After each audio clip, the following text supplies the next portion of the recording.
पश्चिम Asia में जारी भीषण जंग और गहराते एनर्जी क्राइसिस के बीच पिछले 24 घंटे पूरी दुनिया के लिए सांसें थाम देने वाले रहे। ईरान और अमेरिका, जो एक दूसरे के धुर विरोधी माने जाते हैं, पाकिस्तान की राजधानी इस्लामाबाद में एक मेज पर बैठे। ये कोशिश थी उस युद्ध को रोकने की जो न केवल मिडिल ईस्ट बल्कि पूरे वैश्विक अर्थव्यवस्था को तबाह कर सकता है। स्ट्रेट ऑफ हॉर्मुज पर बढ़ते तनाव और तेल की सप्लाई रुकने के डर से दुनिया को दहशत में डाल रखा है। इसी तनाव को कम करने के लिए पाकिस्तान ने मध्यस्थ की भूमिका निभाई और इस्लामाबाद में एक हाई प्रोफाइल शांति वार्ता का आयोजन किया गया। लेकिन क्या ये वार्ता सफल रही? क्या दुनिया पर मंडराता युद्ध का खतरा टल गया है? भले ही बातचीत का नतीजा कुछ भी रहा हो, लेकिन पाकिस्तान इस आयोजन को अपनी बड़ी कूटनीतिक जीत मान रहा है। पाकिस्तान के विदेश मंत्री इशाक डार ने एक विशेष प्रेस कॉन्फ्रेंस की और शांति वार्ता की मेजबानी करने पर गर्व जताया। डार ने स्पष्ट शब्दों में कहा कि पाकिस्तान इन वार्ताओं का केंद्र बनकर सम्मानित महसूस कर रहा है। उन्होंने अमेरिका और ईरान दोनों देशों का आभार जताया और उन्होंने पाकिस्तान पर भरोसा किया।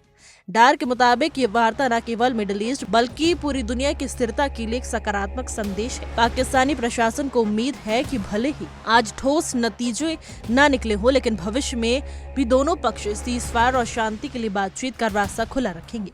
इस पूरी शांति वार्ता के पीछे पाकिस्तान की सेना का भी अहम हाथ बताया जा रहा है। विदेश मंत्री इशाक डार ने खुलासा किया है कि इस पूरी प्रक्रिया और सीज़फायर की कोशिशों के पीछे पाकिस्तान के थल सेना प्रमुख जनरल असीम मुनीर की महत्वपूर्ण भूमिका रही है। मुनीर ने पर्दे के पीछे रहकर कई दौर की वार्ताओं को सफल बनाने में मदद की।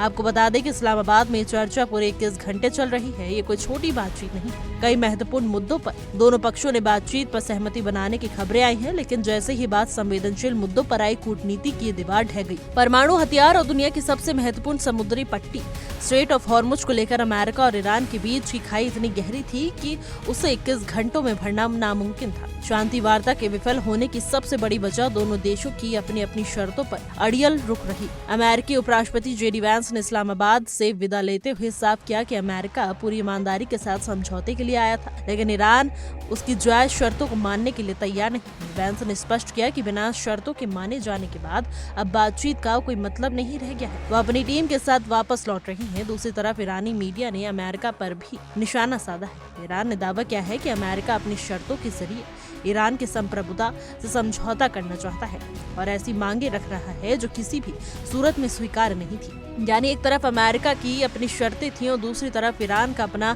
स्वाभिमान, और इसी टकराव में शांति की उम्मीदों पर पानी फेर दिया। इस्लामाबाद से खाली हाथ लौटते अमेरिकी प्रतिनिधिमंडल और ईरान के कड़े रुख ने ये साफ कर दिया है कि पश्चिम एशिया में फिलहाल शांति दूर की कौड़ी है।